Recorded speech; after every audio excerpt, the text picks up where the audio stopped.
जय माता दी। स्वागत है आपका अपने चैनल कृष्णा प्यारी सखा में। कैसे हैं आप सब लोग? सभी भक्तों पर माता रानी की कृपा हमेशा बनी रहे। तो आज आप लोग के साथ वीडियो में नवरात्रि में हम घर में शाम की पूजा किस प्रकार से करें, माँ को किस चीज़ का भोग लगाएं। अगर अखंड दीपक हमने घर में प्रज्वलित कर रखा है तो उस अखंड दीपक की बाती को हम कैसे ठीक करें, ये सब आज की वीडियो में आप लोग के साथ शेयर करने वाली हूँ। इसलिए वीडियो आप लोगों के लिए बहुत इम्पोर्टेंट है। प्लीज़ वीडियो को ज़रूर एंड तक ज़रूर देखिएगा। अभी संध्या का समय ये नहीं हुआ है और माता रानी को हमने यहाँ पर लगा लिया है थोड़े से मेवों का भोग। मखाने भून लिए हैं और थोड़े से मेवे घी में भून करके उसी का भोग मैंने लड्डू गोपाल जी को भी लगा लिया है। करीब ये टाइम था 4-4:30 बजे का और ये माता रानी को भी भोग दे दिया, साथ ही दे दिया है उनको जल।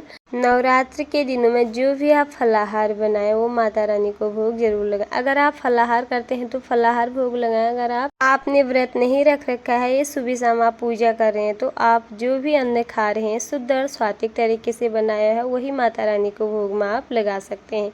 उसके बाद भोग को हमने 5 मिनट के लिए यहाँ पर रखा था। उसके बाद यहाँ से भोग को हमने उठा लिया। अब एक टाइम हो रहा है 5-5:30 बजे का और यहाँ पर अब हम करेंगे यहीं से शाम की पूजा शुरू।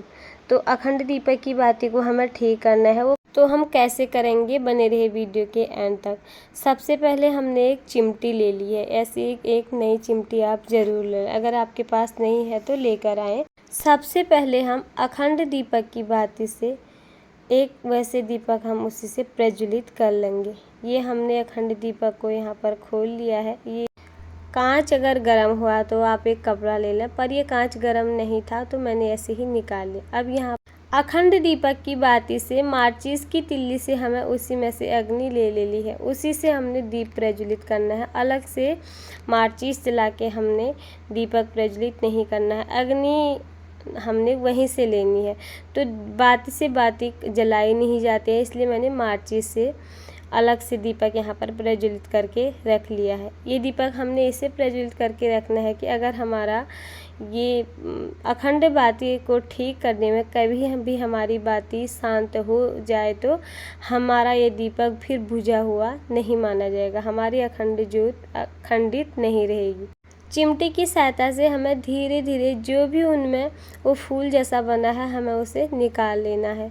और याद रहे ये काम हमें हल्के हाथों से करना है। अगर हम इसको जल्दी से ऊपर खींच लेंगे या तो हमारी पूरी बाती ऊपर निकल जाएगी और या हमारी बाती यहाँ पर खंडित हो सकती है। हमें धीरे धीरे चिमटी की सहायता से बाती को ऐसे ऊपर निकाल लेना है, तो हमारी बाती आराम से ऊपर निकल जाती है। ज़्यादा छेड़खानी हमें उसके साथ ना करें, बस हमें जो उसमें फूल जैसा ऊपर बना है उसको निकाल लेना है हल्के हाथों से। अगर हमारी जो थोड़ी सी नीचे हुई है तो उसे चिमटी की सहायता से हमें ऊपर खींच लेना है। फिर हमें भर लेना है दीपक में पूरा घी या तेल, जिस चीज़ से भी आप दीपक प्रज्वलित करते हैं। मैंने यहाँ पर घी भर लिया है। आज है दूसरा नवरात्रा और कल पहले नवरात्रि के दिन मैंने अखंड ज्योत यहाँ पर प्रज्वलित कर रखी थी। उसके बाद मैं अब इसी टाइम पर इस बाती को मैंने ठीक किया है। दूसरे नवरात्रि के दिन माँ ब्रह्मचारिणी की पूजा होती है और इनका प्रिय रंग था हरा, इसलिए माँ को हरी चुनरी मैंने पहना रखी है। इस तरह बाती को ठीक कर लिया है। तो ये आपको अच्छे से समझ में आ गया होगा कि अखंड दीपक की बाती को किस तरह से ठीक किया जाता है। इसमें चिमटी से बाती को ऊपर जरूर करना होता है, आप हाथ से या किसी भी चीज़ से ना करें। इसको ठीक करने के लिए आप एक चिमटी जरूर लें। उसके बाद हमने अखंड दीपक की बाती से जो दूसरा दीपक प्रज्वलित कर रखा था उसे आप चाहे तो यहीं भी रख सकते हैं या फिर आप अपने घर के मंदिर पे भी उसे रख सकते हैं।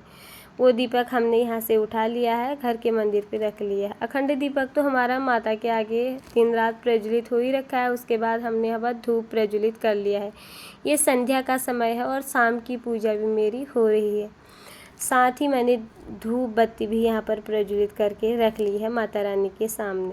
अब ये हैं कुछ फूलों का क्या है कि मैं उसी दिन फूलों को नहीं उठाती। जैसे मैंने आज ही ये फूल चढ़ा रखे हैं तो मैं कल सुबह जब मैं पूजा करूँगी तब सारे मंदिर की सफाई भी करूँगी और ये फूल मेरे कल ही मैं उठाती हूँ। कई जगह होता है कि सुबह फूल चढ़ाते हैं और शाम को उठा लेते हैं। तो मैं दूसरे दिन ही फूलों को उठाती हूँ। एक दिन हमारे फूल आराम से चल जाते हैं।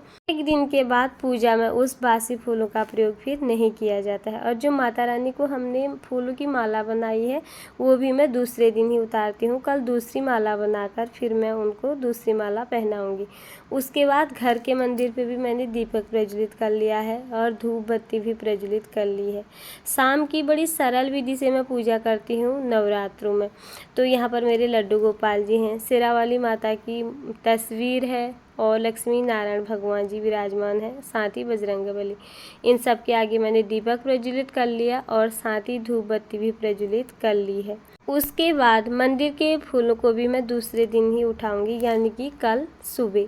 तो यहाँ पर मैंने 2 दीपक और प्रज्वलित कर लिए हैं, एक तुलसी माता के लिए और एक घर के मुख्य दरवाजे के लिए। तो मैं वहाँ पर दीपक रख के आऊँगी। उसके बाद मैं यहाँ पर करूँगी माता की आरती। आरती माता की कपूर से करनी होती है। हमने हवन सुबह कर लिया है, हवन मैं सुबह ही करती हूँ, शाम को बस कपूर से माता रानी की आरती कर लेती हूँ। उसके बाद जो आपने सुबह भोग आप माता को लगाते हैं वो भोग आप कम से कम आधा 1 घंटे में माता के सामने से उठा लें। फिर चाहे आप दोपहर में जो भी भोग लगाएं वो माता के सामने उसी समय तक रखें, यानी कि 10-15 मिनट तक उस भोग को माता के सामने रखें। फिर माता के सामने से उठाकर घर में सब लोग बांटकर इस भोग को ग्रहण कर सकते हैं। उसके बाद हम माता रानी की यहाँ पर प्रेम पूर्वक आरती उतार लेंगे। आरती आपको कपूर से ही उतारनी होती है। माता रानी की दोनों टाइम हमें आरती उतारनी होती है। सबसे पहले भगवान गणेश जी की आरती उतारे, माता रानी की उतारी और उसके बाद कलश देवता की भी हमने आरती उतार ली है। अब हम घर के मंदिर पे आरती उतारेंगे लड्डू गोपाल जी की, लक्ष्मी नारायण भगवान जी की, जो भी मूर्ति विग्रह तस्वीर आपके घर के मंदिर पे है उनकी सबकी आप आरती गाकर माता की आरती उतारें। नवरात्रि के दिन बहुत बड़े विशेष होते हैं माता रानी का भजन कीर्तन करने के लिए। आप चाहे तो शाम को रोज माता के सामने भजन कीर्तन कर सकते हैं इन 9 दिनों की नवरात्रियों में।